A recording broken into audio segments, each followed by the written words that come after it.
Today's date, April 9th, 2022. This video is the recent bomb threats directed at HBCUs Part 2. A quick recap. In the previous video, I talked about the historically black colleges and universities that were receiving bomb threats from these racist terrorists. The bomb threat started in January of this year, 2022, and continued through March 2022, which was just last month. And recently there were some interesting news articles that were published. Going to mention some of them. Here's this one article that was published on February 25th, 2022. This is from the CNN website, and the headline states, as more HBCUs get bomb threats, Virginia governor says he will seek emergency funding to assist with campus security. I'm going to read some of this article. Virginia Governor Glenn Youngkin announced he is planning to ask lawmakers for emergency funding for campus security at historically black colleges and universities following an alarming pattern of bomb threats at HBCUs across the state and the country. Among them, Norfolk State University, which received a bomb threat according to a statement from Javon Adams Gaston, the university's president. University officials asked the campus community to shelter in place while authorities secured the area, the statement said. As we continue our course for the semester, we will have to stay strong and support each other so that we can achieve the many tasks we have set before us, the president added. While the impact of COVID-19, threats targeted towards HBCUs, and global conflict is significant, we remain strong. Hampton University, a historically black university in southeastern Virginia, also received a threat, according to CNN affiliate WTKR. It definitely takes a toll on us mentally, one student told the affiliate. I am angry and deeply concerned by the recent pattern of bomb threats plaguing our historically black colleges and universities, the governor said in his statement, adding he spoke with the presidents of HBCUs in the state. Next week, I will ask the General Assembly to provide emergency funding to our HBCUs for security and campus safety, Youngkin added. I am committed to harnessing state resources to support these institutions and will work together with them on a continued coordinated response that ensures the safety of our HBCU students and faculty. So the governor of Virginia got involved in these bomb threats in the state of Virginia, where there are HBCUs. There's a video here. See if I can play it and y'all can listen. Investigators believe that numerous threats throughout the area and throughout the nation were coming in targeting several historically black colleges and universities. Tonight, the nation's historically black colleges and universities are on alert. From Louisiana to Georgia to Maryland to Delaware, at least 18 HBCUs have had class disruptions in the past 2 days due to bomb threats. No explosives have been found. It's most unsettling for the students to have to address this. So the emotional, mental health, and well-being of our students is of concern. The barrage of threats and the campus disruption they caused garnering national attention, including from the White House. We are working in close coordination with our law enforcement authorities and ensuring that the leaders of these institutions and the students know that we are watching closely and that we are standing with them as they face these threats. State and local law enforcement approaching the problem on a case-by-case basis. Spelman College and Atlanta telling CNN city police will increase their patrols around campus. This wave of bomb threats, the latest in a string that began in early January. The FBI announcing investigations are ongoing with other law enforcement agencies, including the Federal Bureau of Alcohol, Tobacco, and Firearms. Lawmakers also taking the threat seriously, with the House Intelligence Committee Chairman Adam Schiff and Counterterrorism Subcommittee Chairman Congressman Andre Carson releasing a joint statement saying, "We will remain focused on ensuring that all appropriate resources are utilized to combat the scourge of white supremacist violence and terrorism." The motive is not clear, but on the first day of Black History Month, some of these administrators want to send a very clear message of their own. We're here, we've been here for over 150 years providing education, outstanding, excellent education to our students, and that's our mission. So no, we will not be deterred. The guidance on this from authorities so far has been short and sweet. The FBI advising that while the investigation continues, the best thing the public can do, if they see anything, if they hear anything, to speak up.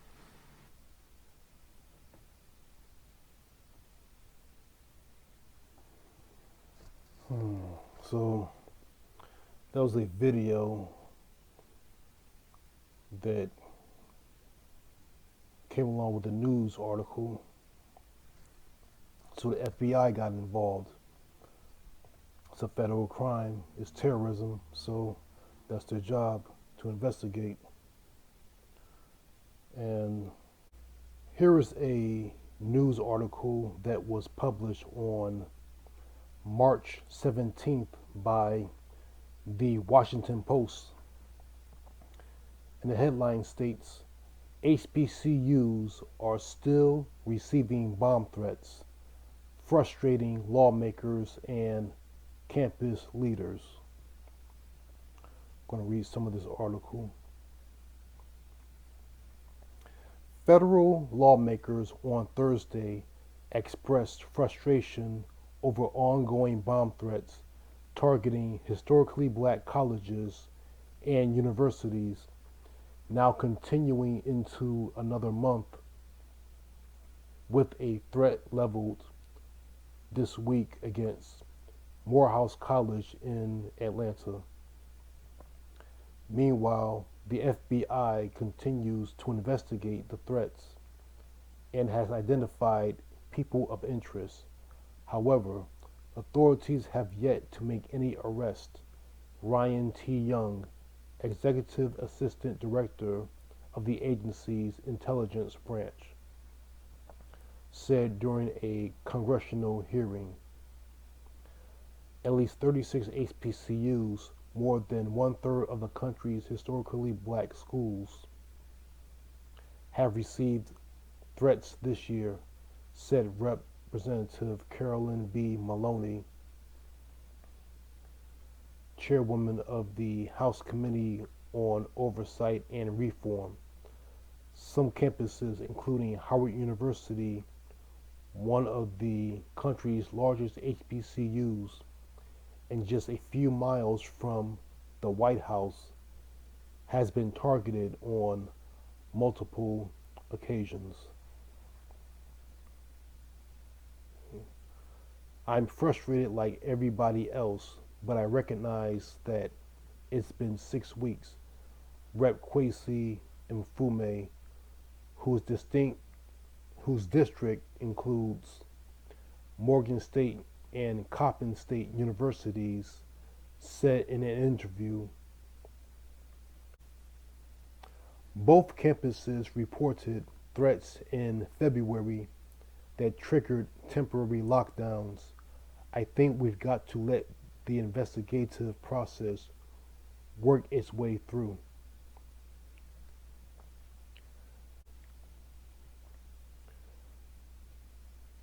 This next article was published on March 17th, and it's from ABC News, and the headline states, Congress addresses HBCU bomb threats.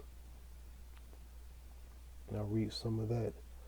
Congress is addressing campus security at historically black colleges and universities in the wake of dozens of high-profile bomb threats.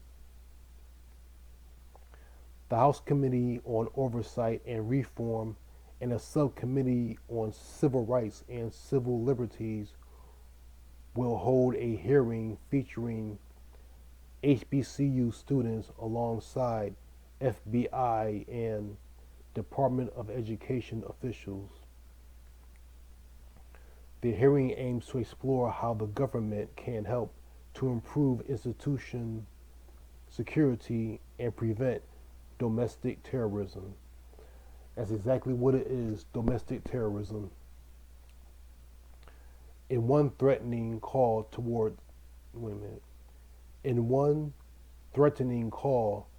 targeting Spelman College, an HBCU for women in Atlanta, a caller claimed they had singled out that school for one reason. There are too many black students in it, said Oversight and Reform Committee Chairwoman Representative Carolyn B. Maloney in her opening statement. It's a predominantly black college. Bunch of dumb fucks. The campuses of at least 36 HBCUs, as well as other universities, have been targeted, and at least 18 of these colleges and universities were targeted on February 1st, which we all know is the first day of Black History Month. See, more than 1/3 of the nation's 101 historically black academic institutions have been threatened.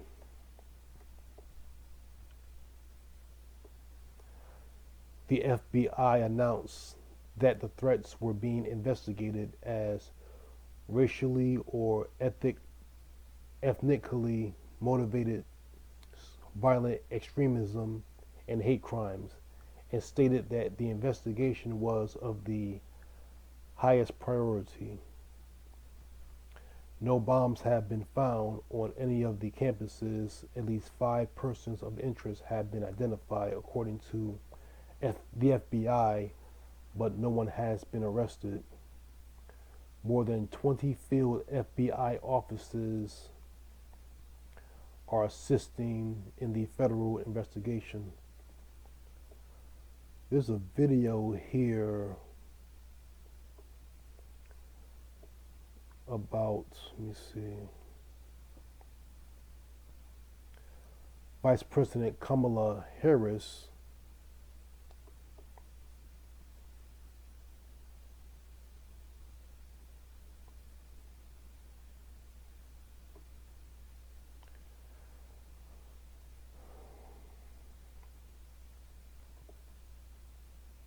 and further down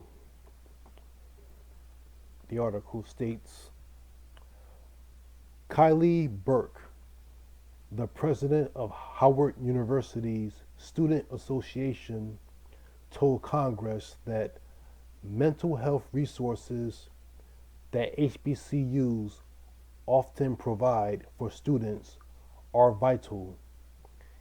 The anxiety on campus after students reportedly woken up with safety alerts, sometimes as late as 2 and 3 a.m. in the morning, left students on edge and feeling as if the next threat was all imminent, Burke testified. Bombings in the United States have a dark racial history. Bombing and bomb threats, like the bombing of the 16th Street Baptist Church in Birmingham, Alabama, and the KKK bombing of civil rights leader Reverend Fred Shuttlesworth's home in 1956, are just two examples of how violence has been used against black communities. These reprehensible threats against black institutions echo the tactics employed by the Ku Klux Klan and others decades ago as they tried to instill terror in the black community and prevent black Americans from gaining civil rights, Maloney added. Let's see.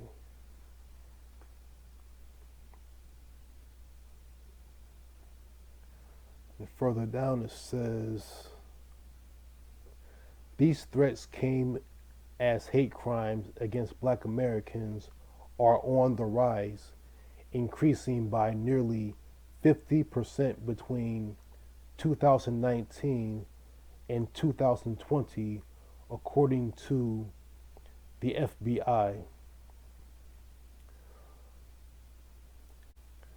Included in this article is a video with Vice President Kamala Harris.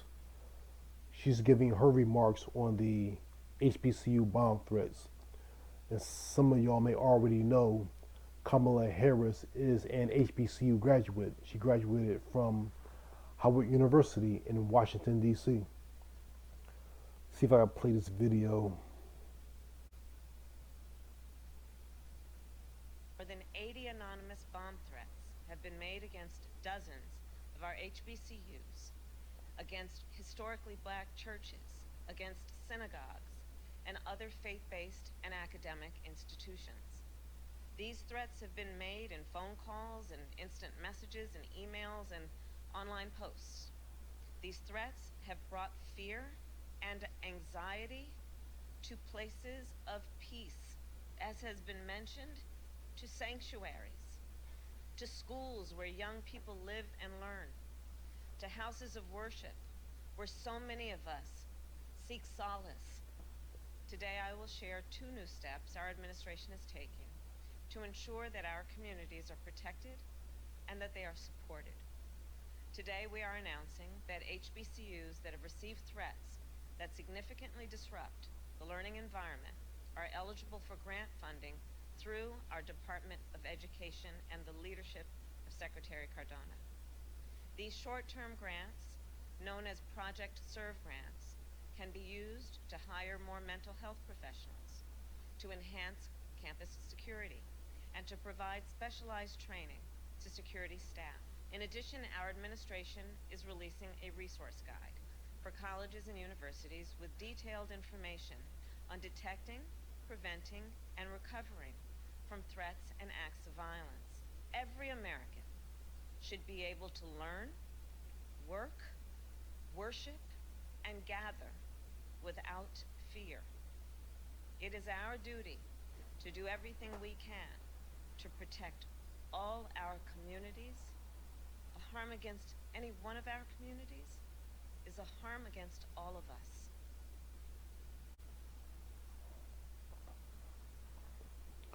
All right, that was Vice President Kamala Harris giving her remarks about the HBCU bomb threats. Like I said already, she is an HBCU graduate. She graduated from Howard University. Here's another article. This one is from NBC News. This was published on March 18th, 2022. And the headline states, HBCU students share angst and resilience at congressional hearing on bomb threats. Some students were too nervous and paranoid to attend classes for the remainder of the week following the threats, one Xavier University student said. I'll read some of this. Pardon me. Here it is.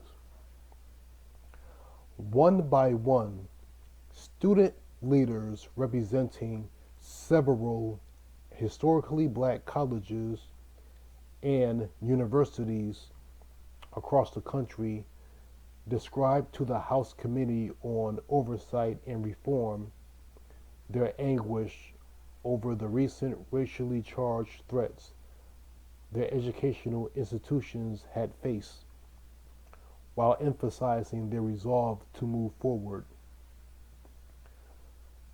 For Kylie Burke, president of the Howard University Student Association, the resulting anxiety felt like a weight as she and her peers navigate classes and campus life in the nation's capital. Students were repeatedly woken up to safety alerts as late as 2 a.m., said Burke, a senior political science major from Hayward, California, leaving us constantly on edge as it felt the next threat was all but imminent. Her testimony, delivered before the chamber's main investigative body, was part of a hearing to explore ways that lawmakers could support HBCUs amid a rash of targeted anonymous threats.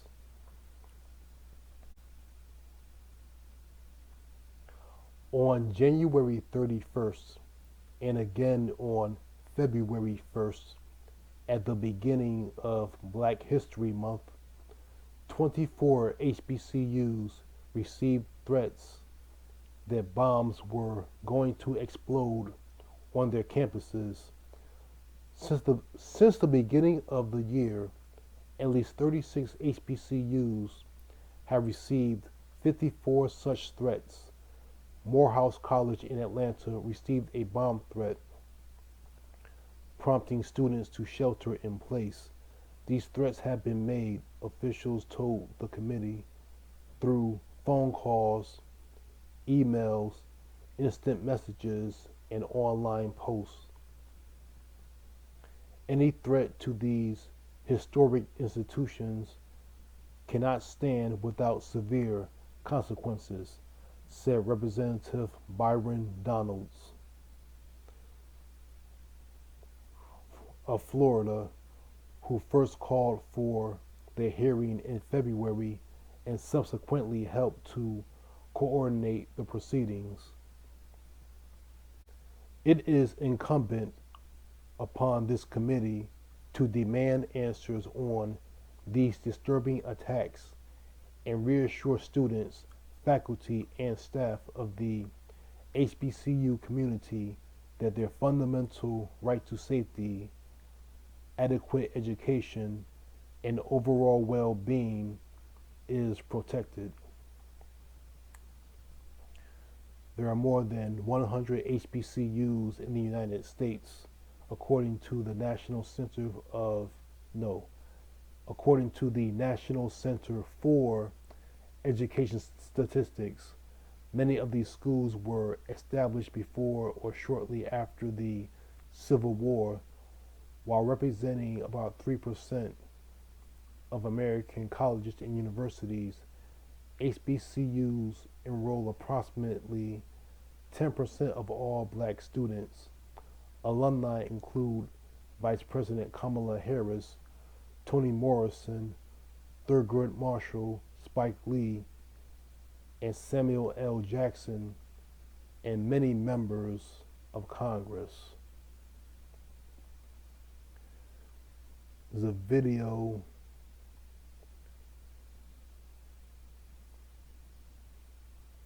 that's with this article. Let's see what they have to say.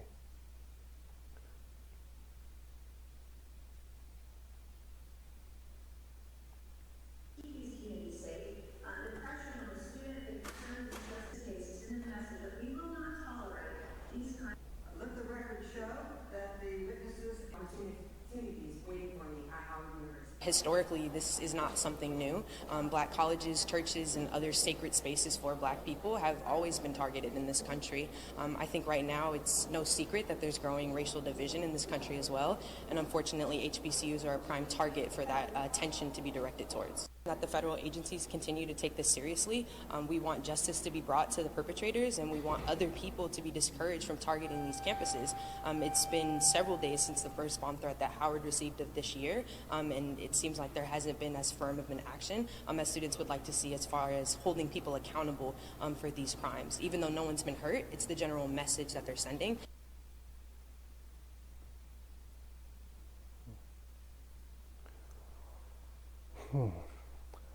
And what that young lady just said was so true. Historically, it is nothing new. It's not new at all.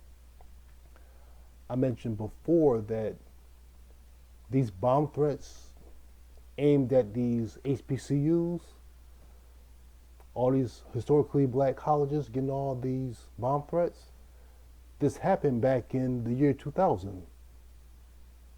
Historically Black colleges and universities were receiving bomb threats in the year 2000, almost 22 years ago in December. This December will be 22 years since that happened. And she also mentioned churches, Black churches. Back in the 1990s, a lot of Black churches were set on fire. That time was crazy. So all these places that are supposed to be safe for Black people, Black churches, Black colleges, Black universities, you got these racist outsiders invading our spaces and destroying them, instilling fear, terrorizing people. It's ridiculous.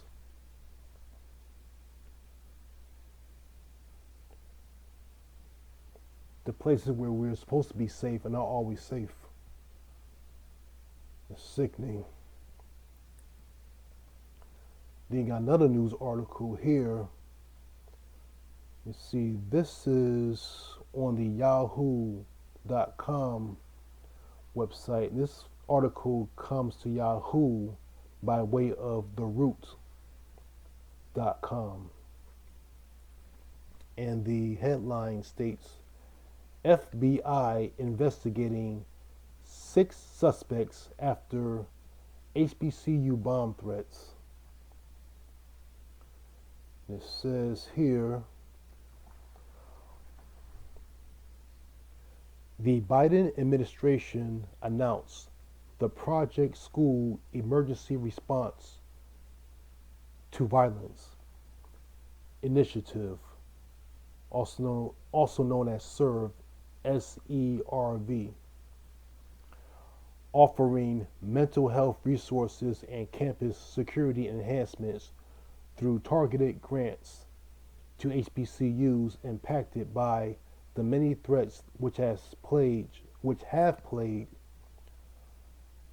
their campuses since the beginning of the year. During the House Oversight and Reform Committee hearing, several historically Black colleges and universities leaders asked lawmakers to increase protections at their campuses. Students and faculty provided testimonies on how these threats have impacted their abilities to teach and learn. The FBI also provided updates about the ongoing investigation.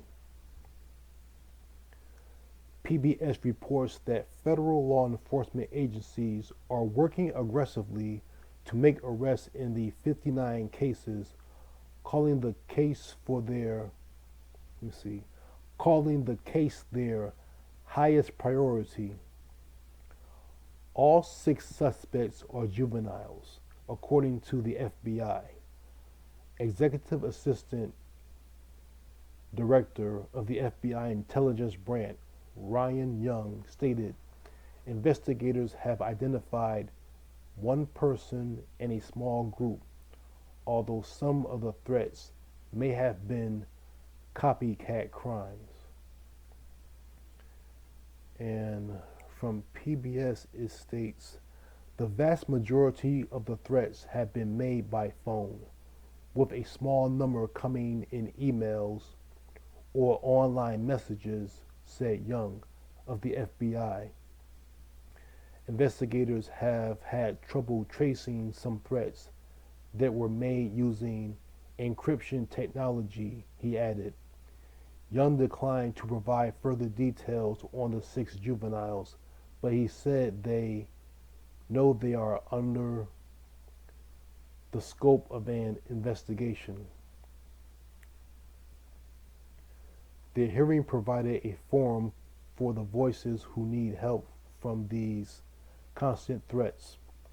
Figures like Michelle Asha Cooper, an acting assistant education secretary, let lawmakers know that HBCUs will need extensive help recovering from these threats. Campus leaders do not have all the resources at their disposal to respond appropriately to ongoing threats and are not fully aware of the resources available from the federal government, she said. President of the student government at Xavier University of Louisiana, Emmanuel Ucott, claimed some students have been afraid to return to classes. Some have sought mental health services. And from the Associated Press, it states, the triple impact of COVID-19, the ongoing racial reckoning in the country, and the bomb threats on HBCU campuses is having a real and lasting impact on our students, he told lawmakers. President of Howard's student government, Kylie Burke, said the added stress and in some cases paranoia that students, faculty, and staff have subsequently experienced cannot be overstated. Howard University had received 4 threats alone since January 4th. Some Democrats had said legislative measures are needed to increase HBCU funding for security, infrastructure, and other costs. So you got governors, the FBI, Congress, the president's administration, all getting involved in all these bomb threats at these HBCUs. It's crazy. Here's another article from, you see, the Pulse, P-U-L-S-E, the Pulse. The headline states, most HBCU bomb threats may be coming from one juvenile, FBI official tells Congress. This article was posted on March 18th. A top FBI official told members of a U.S. House panel on Thursday that the agency believes a single juvenile is behind most of the bomb threats made to more than 30 historically black colleges and universities. Ryan Young, Executive Assistant Director of the Intelligence Branch at the FBI, said that the bomb threats made to HBCUs and historically black churches are the agency's top priority. Now, I was not aware that black churches were also being targeted around this time. I was not aware of that.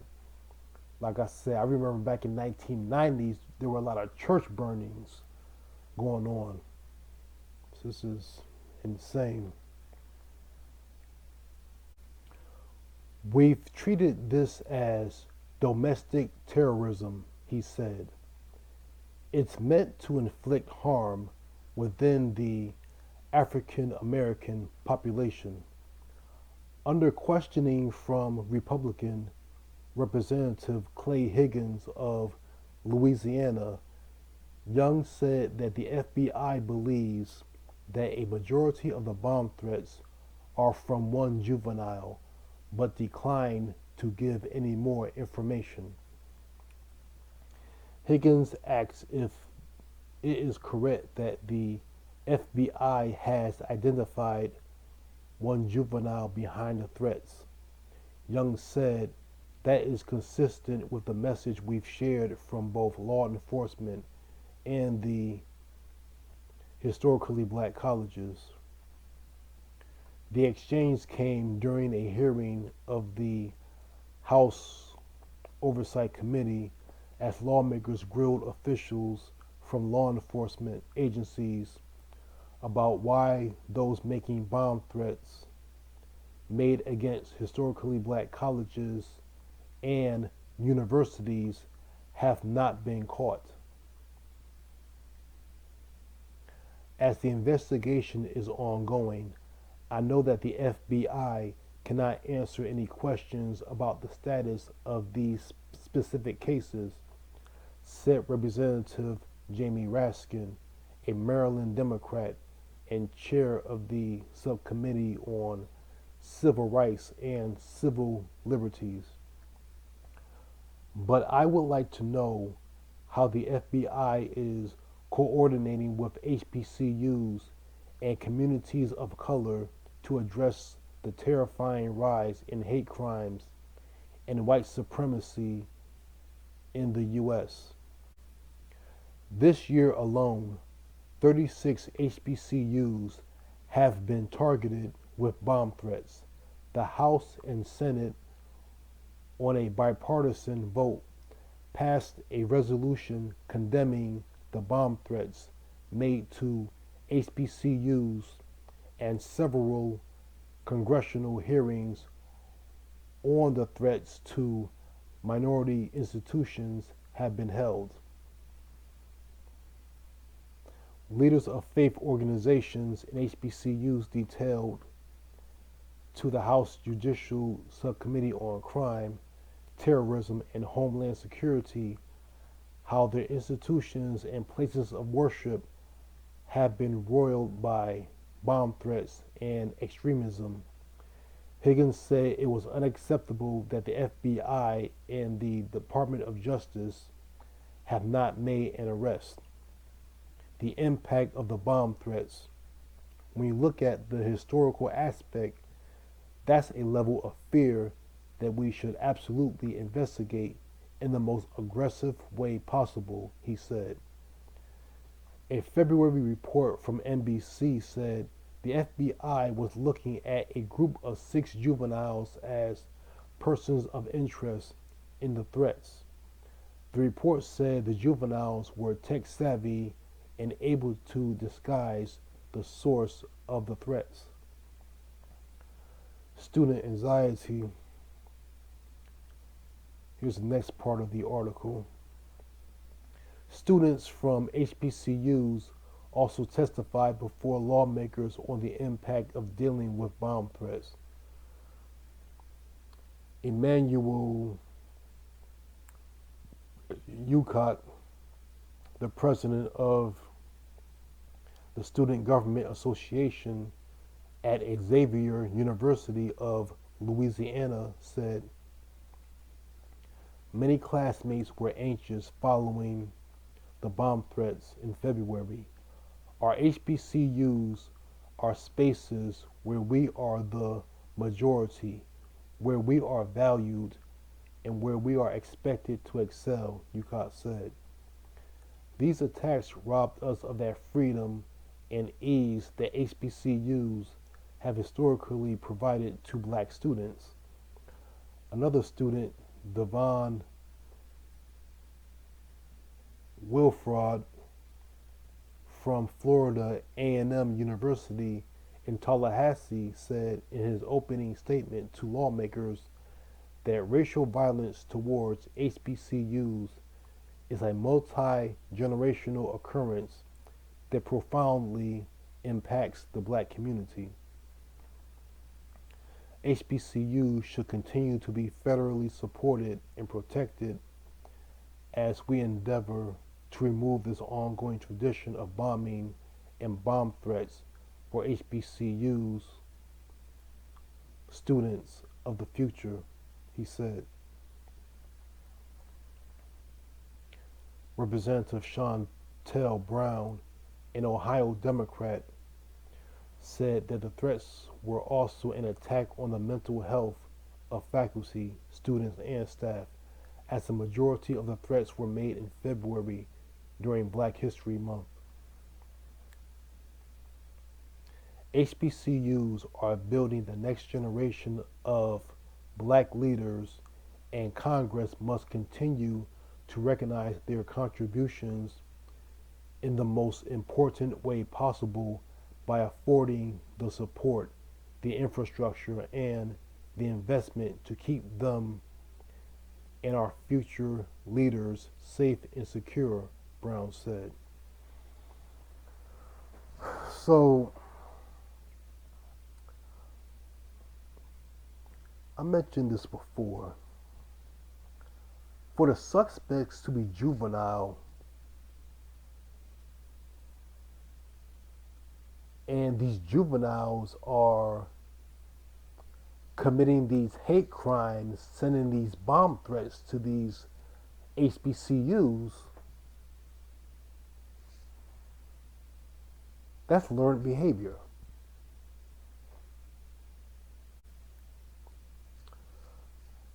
As far as them being tech savvy, maybe they learned that on their own. With internet, you can learn almost anything. But how they learned to be racist, they had to learn that at home. Parents, grandparents, aunts, uncles, relatives, whatever, or maybe even their friends, who knows. But racism, that's a learned behavior for juveniles. And it says here, HBCUs are building the next generation of black leaders. See, another thing is, think about why historically black colleges and universities were created in the first place. Black people were not allowed to attend these white universities. So these HBCUs were created so they have an opportunity to have a higher education. That's why the historically black colleges and universities were created. So black people can have a college education. Now these people, these racist people, are trying to destroy all that. There's 101 HBCUs in the United States. And there's one in the Virgin Islands. These were created for black people. And through those colleges, through those universities that are predominantly black, these black students have the potential to become great black leaders. the next great successful black doctors, attorneys, educators, scientists, politicians, what have you. I believe a lot of these HBCU students have the potential to create more Black Wall Streets all over the country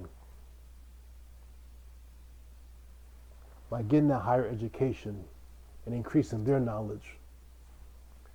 And you got these racist people trying to disrupt that. It's crazy. You got these students, these college students of African descent. They're doing the right thing. They're going to college, not in the street selling drugs, not in any gangs, any criminality, what have you. They're at college getting their college education. And you got these racist punks who are trying to destroy that. These racist people fear the potential of empowered and educated black people.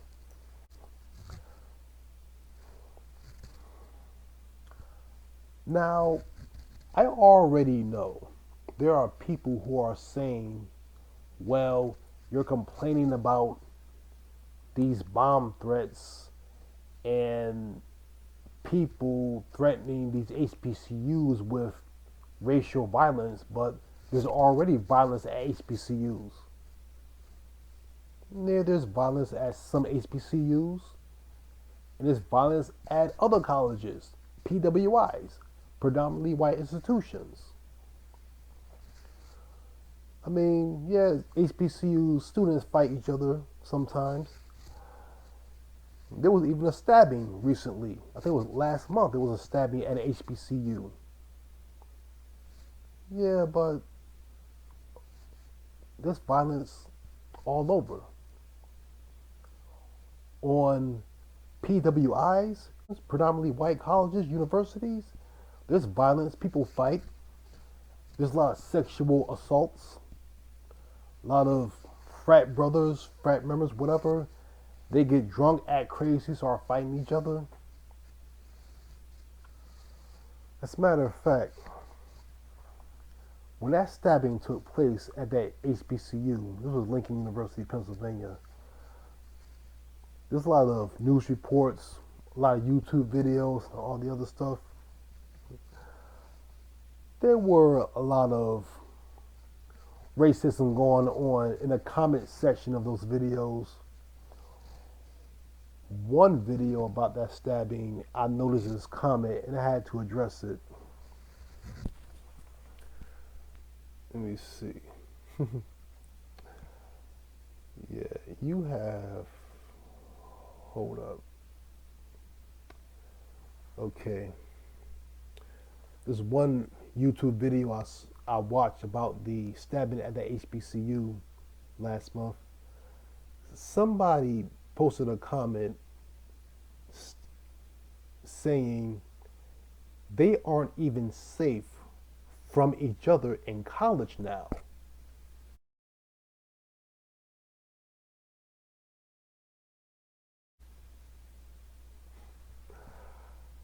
I believe what that person was trying to say is you got a lot of so-called black on black crime. Black people kill each other in the black community. I had to respond to that. Because they're saying, okay, they kill each other in their own neighborhoods. They kill each other in their own high school. Now they're killing each other in college. All these black people. I replied to this person's comment and I said, almost no one is safe from each other in college. There is violence at HBCUs, historically black colleges and universities, PWIs, predominantly white institutions, and there's probably violence at HSIs, Hispanic Serving Institutions. There are a lot of college sexual assault cases very similar to that Brock Turner rape case that did not make national news.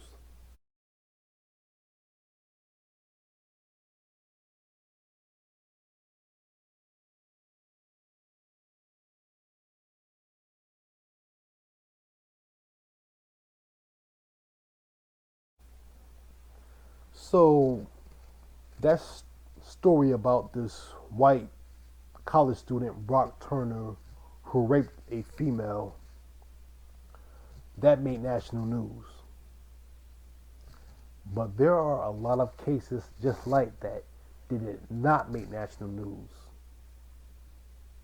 You have white college students who commit acts of rape, sexual assault, and most, if not all of their victims are white females. So it goes different ways. There's violence at black colleges, violence at white colleges. I don't know too much about Hispanic colleges, predominantly Hispanic universities, but there's probably violence in there too. I don't know. Same thing if there's any colleges in the United States that are predominantly Asian, maybe there's violence there too. I don't know, but violence is everywhere. No matter what race you are, no matter what type of area you live in, there is violence all over. Violence and criminality is not limited to one race, one culture. It's everybody. Within every group, there's violence and criminality. People can deny it if they want, but the truth is already out there. Now, like I was saying, for these HBCU bomb threats, they say they have like 6 suspects and maybe one working on his or her own, what have you. Yeah, I agree with these representatives. FBI really should step up this investigation and hurry up and arrest some people, charge them, because this can get worse if it's not dealt with. These racist terrorists, they fear educated black students because these black students, they have the potential to be great leaders in the black community. They have the potential to improve the conditions in the black community. A lot of black neighborhoods, there's crime, poverty, but those problems can be dealt with strong, competent leaders. And I believe that HBCUs can produce those great, competent leaders and improve the black community. Education is the key. And then you got these black college students who are attending these predominantly white colleges and universities. And the students there are victims of hate crimes. That was in the news not that long ago. Maybe like a couple years ago. There were stories about black students at predominantly white colleges being victims of hate crimes and being racially profiled. It's ridiculous. As a matter of fact, I mean, HBCU students have been targeted for a very long time. I mean, these recent bomb threats, they were directed at entire campuses, but a few years back, there were black college students, HBCU students, who were murdered. I know back in, I'm gonna look this up real quick. I just saw it. Let me see.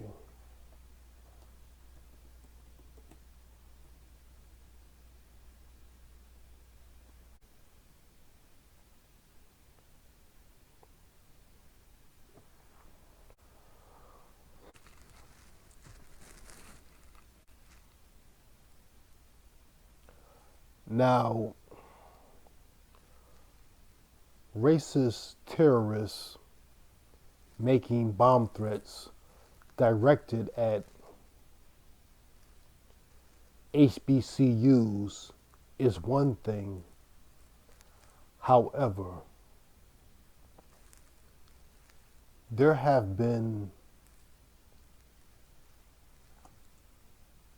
black HBCU students who have been murdered by racist terrorists.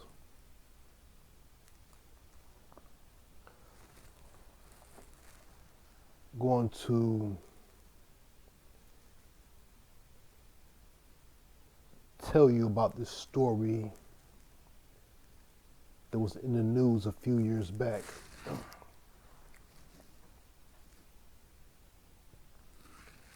You see, woman arrested in fatal shooting of DSU student.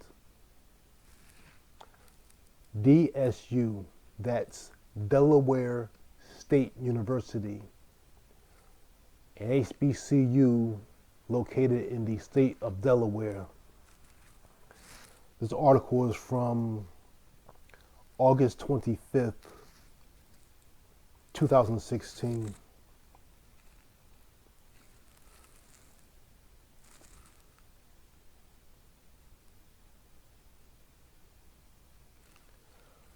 Now, the key points in this article are: police have arrested a woman in connection with the death of a Delaware State University student. Police said there is no known connection between the victim and Cheryl Jennings.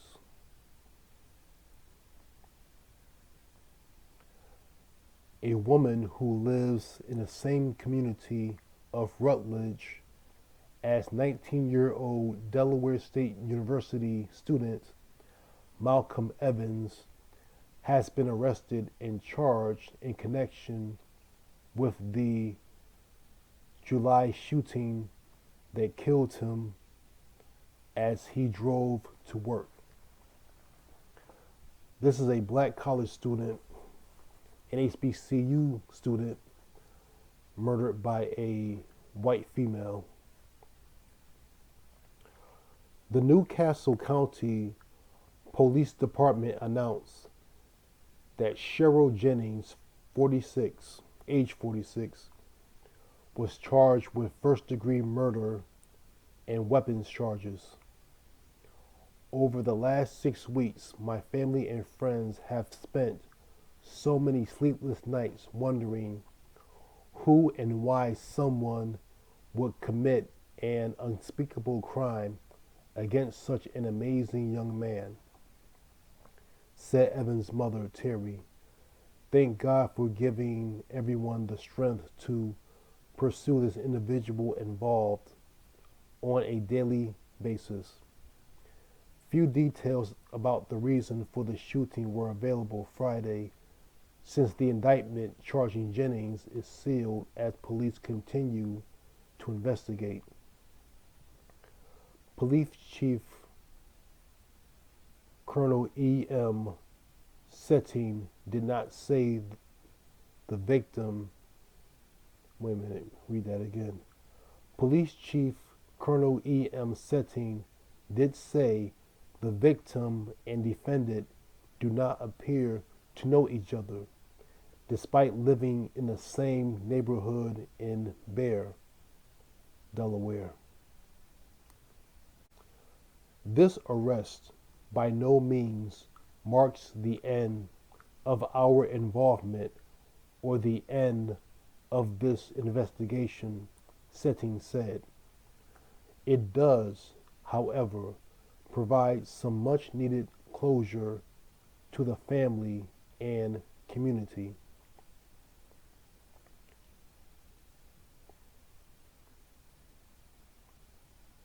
Police had been searching for a suspect since Evans was shot on July 9th and died the next day. Evans was leaving his home in a 600 block of Country Path Drive to go to work when at about 4 a.m. a single shot was fired into his black BMW, hitting him in the upper body, police said.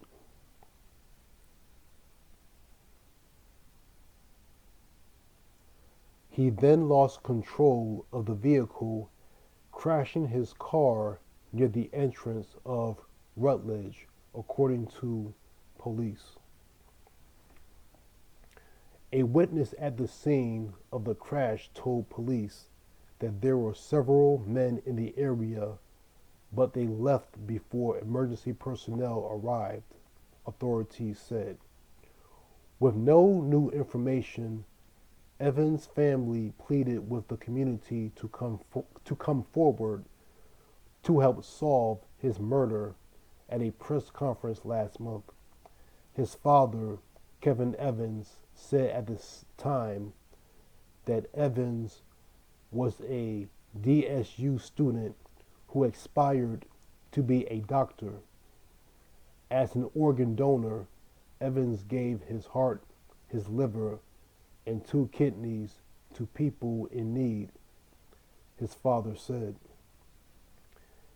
In an attempt to bring justice sooner to the family, Newcastle County Executive Thomas P. Gordon pledged to double the $20,000 in reward money for those offering information leading to an arrest or conviction.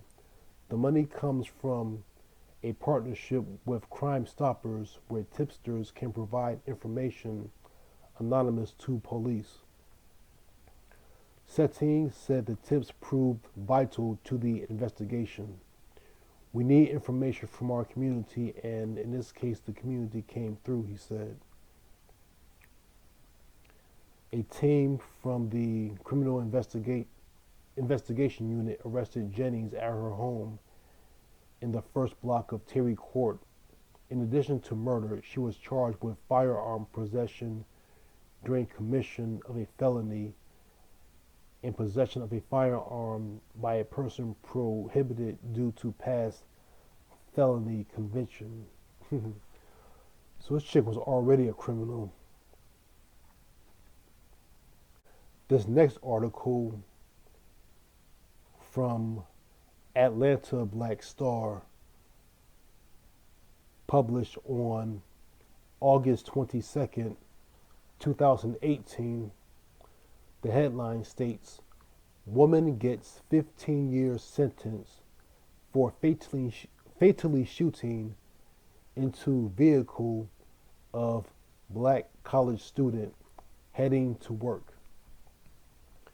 A Delaware woman was slapped with a 15-year prison sentence on Monday for the 2016 shooting death of a Delaware State University student, though she maintains she wasn't the one who pulled the trigger.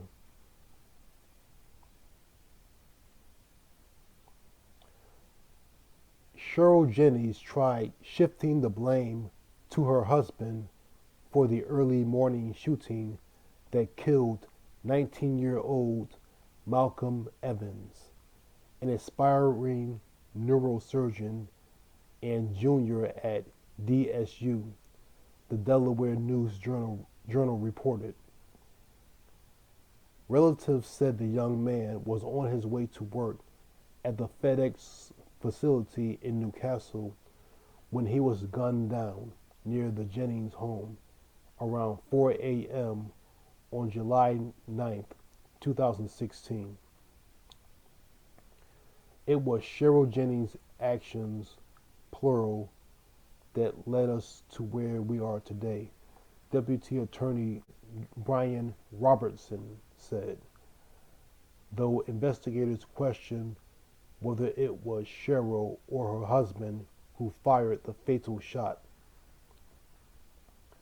Jennings told the cops she thought someone was trying to break into her home and called upstairs to her husband, Ralph, after claiming she heard someone jiggling the kitchen door handle and saw a dark figure running from her porch.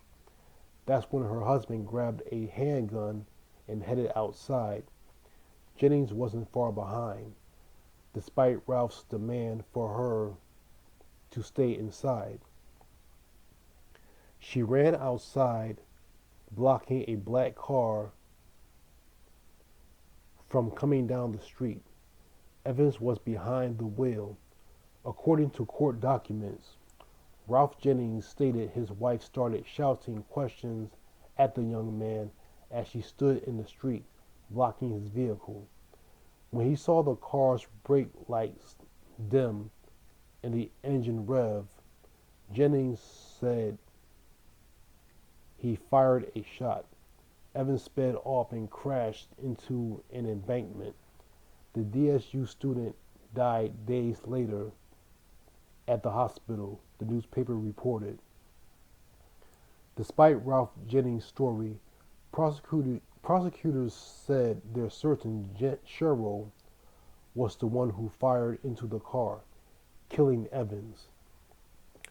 Lawyers also noted that Jennings, who is white, had consumed cocaine and alcohol before the deadly confrontation. Judge Andrea Roccanelli ruled that the tragic killing occurred without any provocation from Malcolm. The Republic also reported that prosecutors cited phone data showing the black man couldn't have been harassing the Jennings home at the time, as he was running late for work. At an April hearing, Cheryl was charged with first-degree murder, pleaded no contest to manslaughter charges, but changed her tune Monday by placing the blame solely on her husband. She maintained her innocence, Attorney Joseph Hurley said at Monday's hearing. Rouse said he pulled the trigger. After the hearing, the Evans family said they were pleased with the sentence, though they know it wouldn't bring their loved one back. We still don't feel justice is fully served because someone out there who is partially responsible is still walking the streets. Kevin Evans, Malcolm's father, told the newspaper. For now, Ralph Jennings hasn't been charged in connection to the killing. So this is a white woman who murdered a black HBCU student.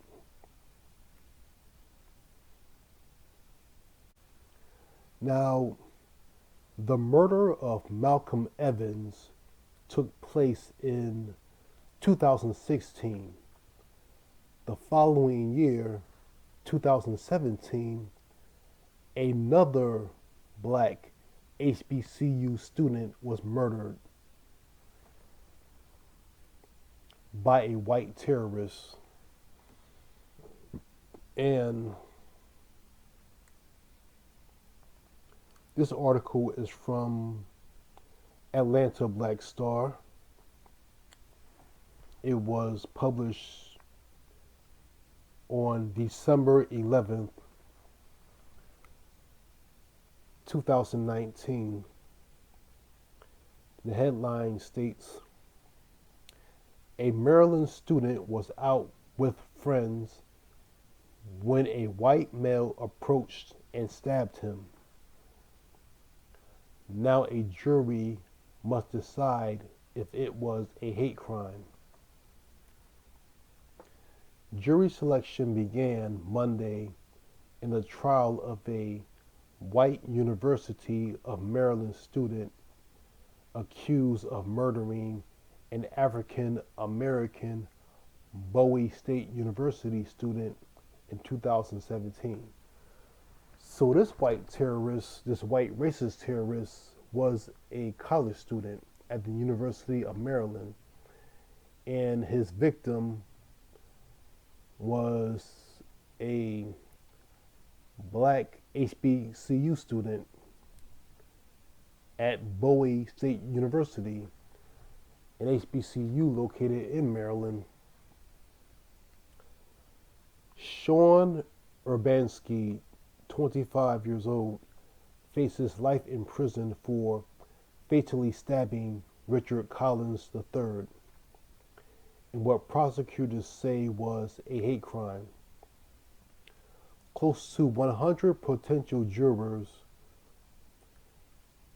were screened this week with questions on race, alcohol, and other factors related to the tragic case.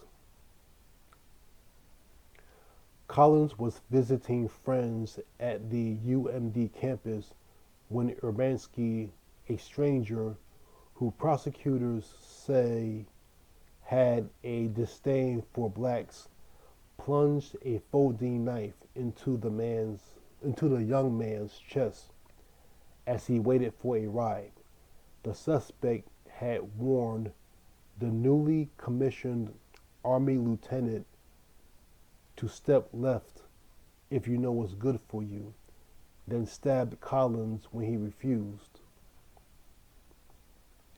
After the attack, Urbanski reportedly slipped the weapon back in his pocket and waited on a bench until authorities arrived. Meanwhile, his victim lay dying on the ground nearby. Prosecutors would discover racist memes on the suspect's cell phone, along with his ties to a right-wing Facebook group called the Alt-Right Nation.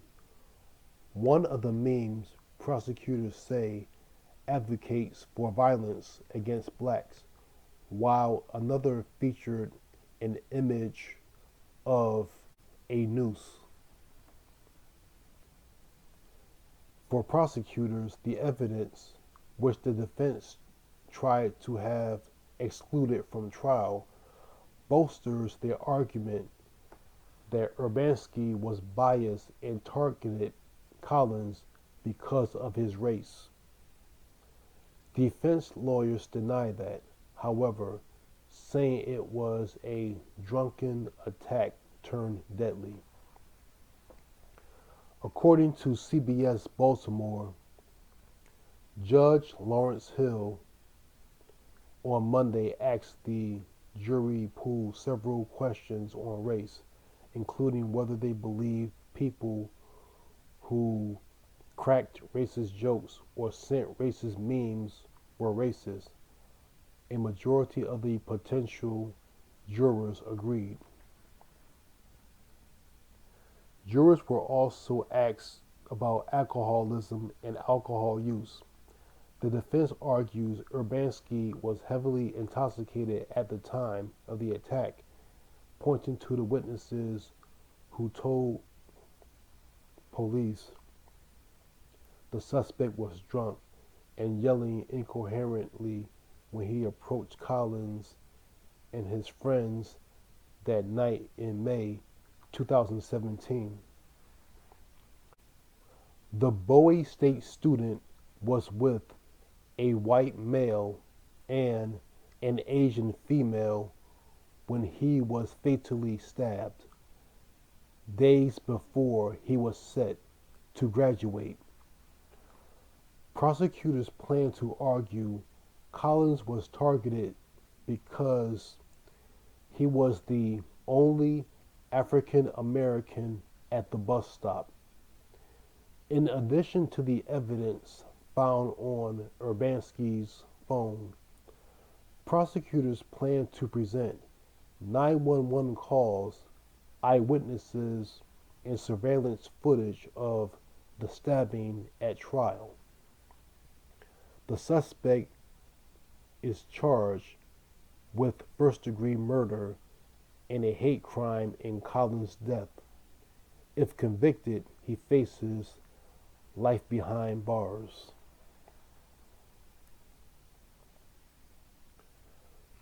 Yeah, so this young black HBCU student was stabbed to death by a white racist terrorist while he was with his two friends, a white male and an Asian female. So the young man was stabbed to death right before he was about to graduate, and he was in the military. Crazy. Now here's another article.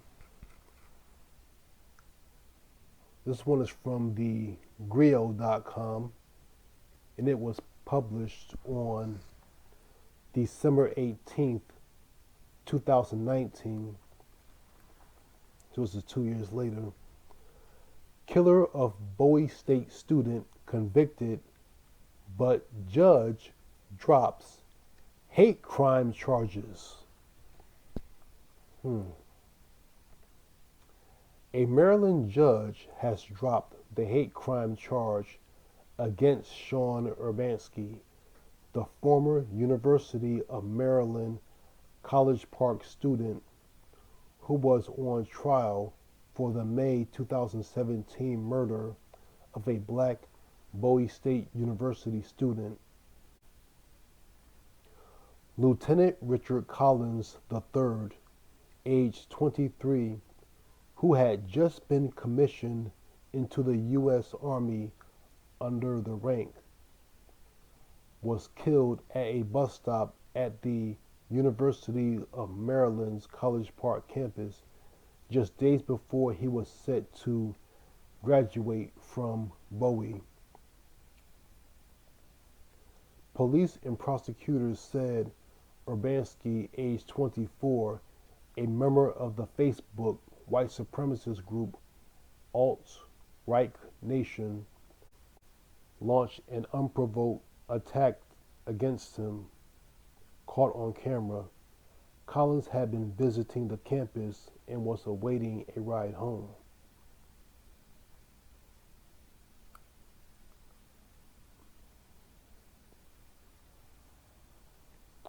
Urbanski was convicted Wednesday of first-degree murder, but Prince George's County Circuit Court Judge Lawrence Hill Jr. ruled that prosecutors did not satisfy that the crime met the legal standards for a hate crime. Prosecutors tried to prove that a hate crime did take place. He dehumanized blacks by poisoning his mind. Prosecutor Jonathan Church said he dehumanized them and made them lesser than himself, which made it easy to drive that knife into Collins' chest.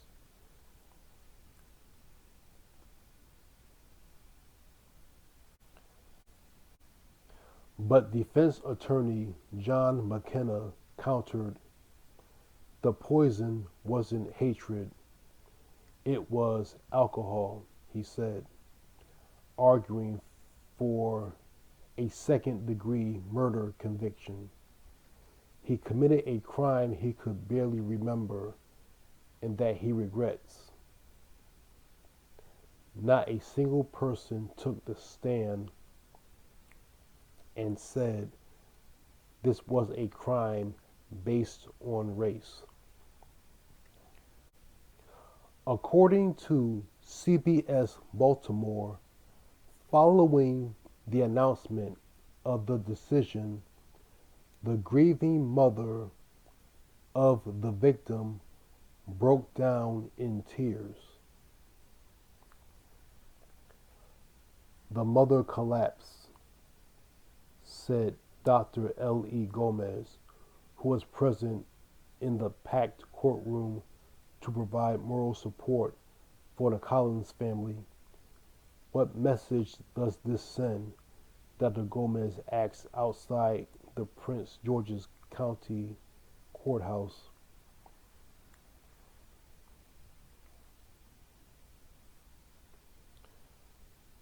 Also, here is a Twitter post from someone named Mike Helgren. The post, Mike Helgren states, Prosecutor Jonathan Church said the alt-right nation Facebook group Sean Urbanski belonged to was no different than saying he was a member of the KKK, and he got exactly who he meant to get. Urbanski's lawyer, John McKenna, said there's no evidence of a race-based killing. And the article continues, I'll be honest with you. I am kind of disgusted, said Charles James Sr., who was amongst the busload of supporters and members of the caucus of African American leaders who showed up to observe the proceedings. This was a targeted attack on Lieutenant Collins because he was African American, said Church, echoing the sentiments of the prosecutor who slammed the alt-right nation for being a white supremacist group no different than the KKK, while the defense noted the group's self-description as controversial humor.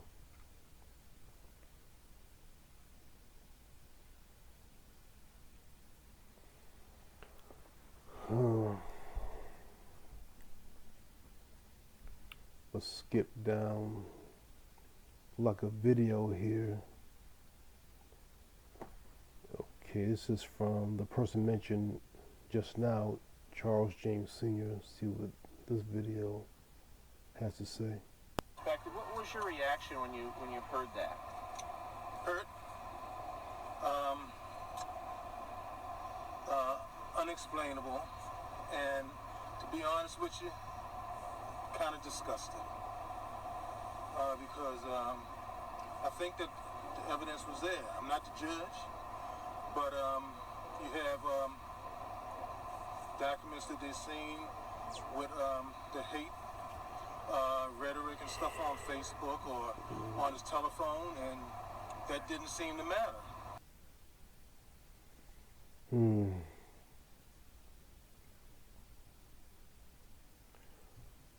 Yeah.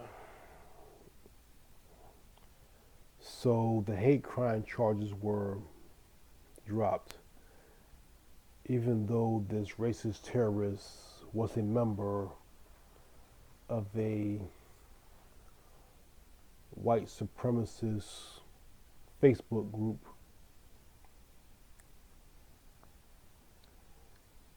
Instead, the defense blamed it on the alcohol. And here's another article from NBC Washington.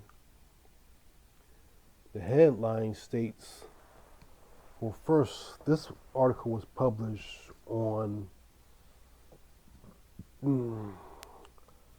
January 14th, 2021.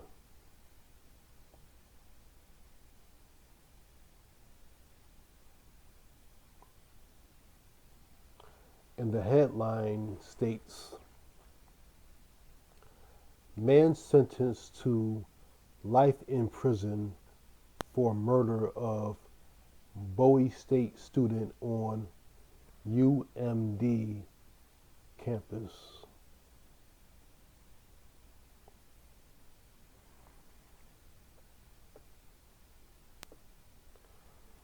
And the article states here, a white man was sentenced Thursday to life in prison for stabbing a black college student to death on the University of Maryland's campus in what prosecutors say was a racially motivated crime. Richard Collins III was days away from graduating from Bowie State University and was commissioned as a second lieutenant in the U.S. Army when he was killed in May 2017. He was 23.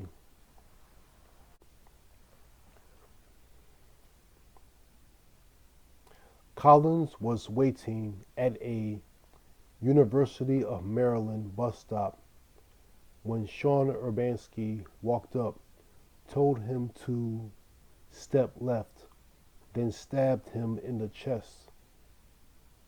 In December 2019, a Prince George's County jury convicted Urbanski, now 25, of first-degree murder. Prince George's County State's attorney Asia Braveboy said in a statement that Urbanski was a member of a racist social media group and singled Collins out for the attack at a bus stop. Prosecutors have said that a mixture of alcohol and racist propaganda motivated Urbanski to act on a hatred for black people. Defense attorney John McKenna said in court that his client was drunk and there was no evidence or testimony to support a racial motive for the killing. A judge dismissed a hate crime charge against Urbanski before jurors began deliberating, ruling that prosecutors did not meet their legal burden of showing that racial hatred motivated Urbanski to stab Collins.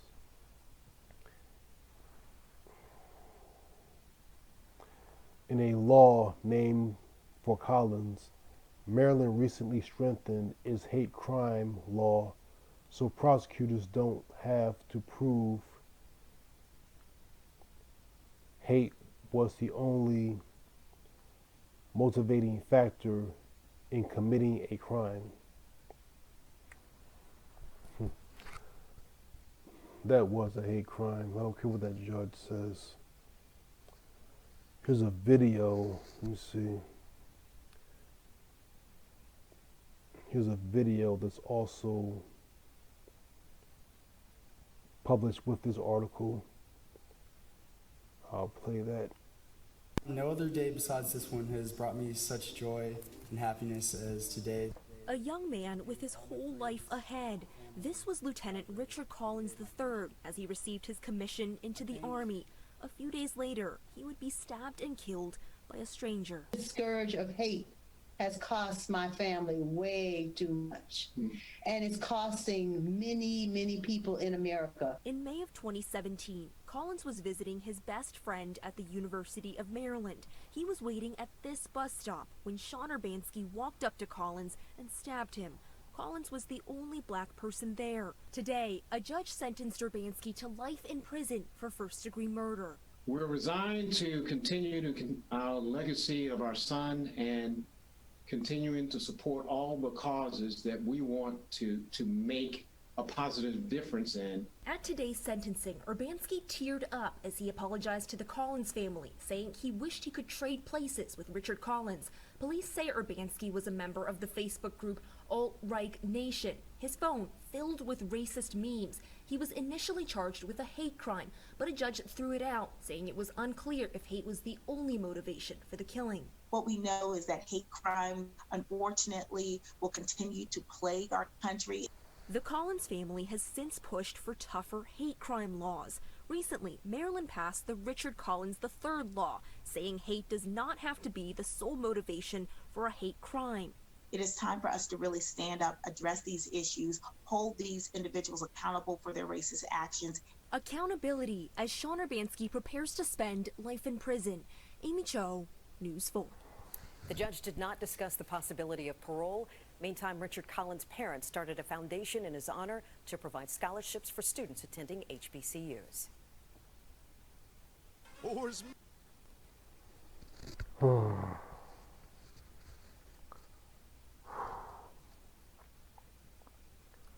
So you have at least 2 college students who were murdered, at least 2 black HBCU students who were murdered within the past 8 or 10 years. Could be more, but those are only 2 that I remember, only 2 that I recall. So, I mean, the young man from Delaware, he wanted to be a doctor. He was a junior at that time. He was murdered. He wanted to be a doctor, a neurosurgeon. And then you have a young man in Maryland. He was an Army lieutenant. He was getting ready to graduate. Those young men had their lives taken from them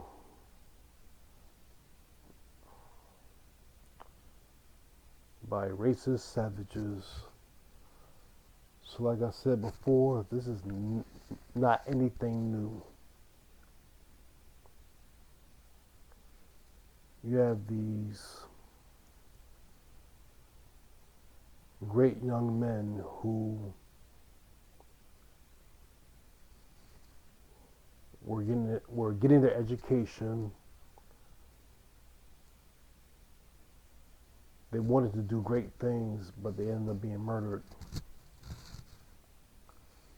So all this is really not anything new. I mean, the best thing from now on, I mean,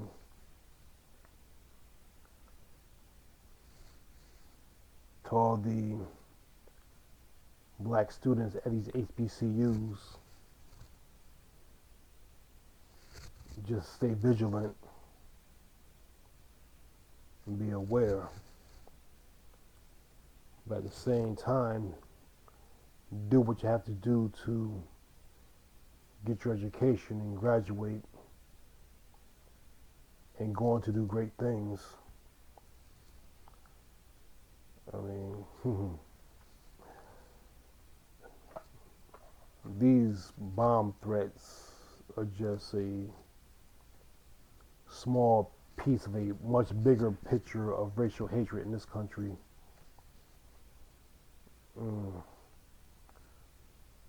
It's like a cycle happens over and over again.